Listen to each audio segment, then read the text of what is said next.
A Ukrainian prisoner of war shared his harrowing experience of being in a Russian prison camp for more than a year.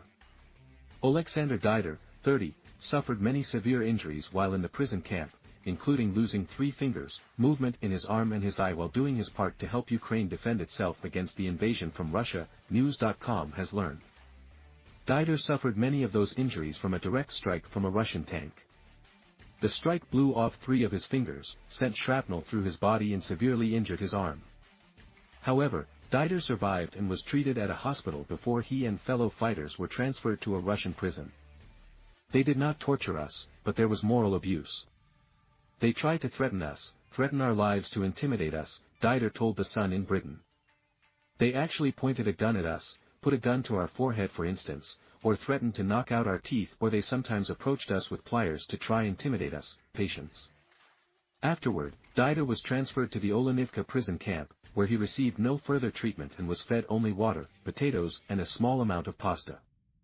Didur and the prisoners were given cereal with a tiny portion of fish, or chicken on the good days. It took 3 months for Didur's injuries to heal while he lived in the prison camp, where deadly infections were taking place. Didur also survived an explosion at the camp that killed 50 prisoners of war and injured hundreds. Didur told The Sun that his family is what kept him going. My wife is the real hero. My son was born on March 16, at the time when I was at the steel plant and I found out she had to give birth to our son in a bunker standing up, he said. This happened while under shelling. I think that it's a real act of heroism. Didur began fighting in the war on the front lines in Mariupol, where missiles rained down constantly. We could see all these missiles as they flew above us. We could not understand if the sun was rising or setting because the sky was on fire all the time, Didur said. Early on, Didur and his fellow fighters ran out of ammunition and had to take shelter in a 3-story building. This Russian tank, it was about 300 to 350 meters from the place where I was.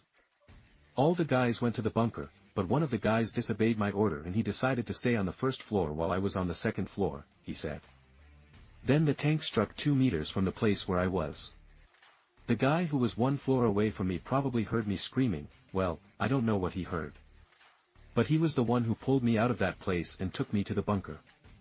Once he was finally freed, Didur was seen on a video calling his mother, and it went viral. When I was back, I could hear this Ukrainian language and even the air, I felt like I belonged there. I felt that it was my homeland, he said. But inside, it felt like fire. There was a fire because of all these mixed feelings. And suddenly a woman approached me and he gave me the phone to call my mom. You could see in the video I couldn't really understand what I was saying, I didn't know what to say because of all those mixed feelings inside me. Doctors, who are stunned that Didur survived, are working to get him a prosthetic eye and treatment for his other injuries.